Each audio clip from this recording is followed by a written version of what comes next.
Wat 'n voorreg om weer saam met jou stil te word by Psalm 108 vanmôre. Ons is daarom besig om so aan te beweeg tussen die psalms. Dis Vrydag op hierdie pragtige dag wat die Here gemaak het.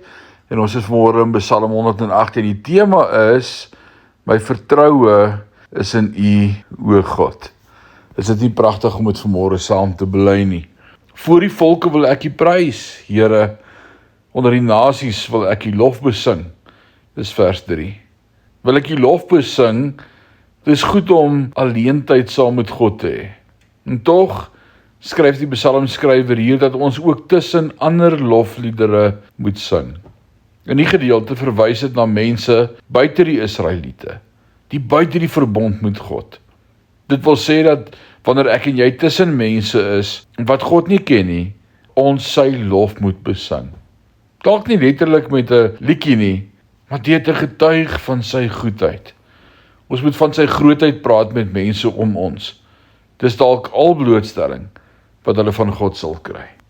Soos ek en jy vanmôre hierdie psalm lees, dan wil ons vir mekaar sê, U is goed.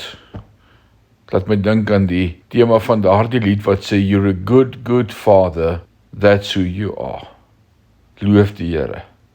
Mag jy 'n wonderlike naweek hê en die Here seën jou. Maandag kuier ons verder.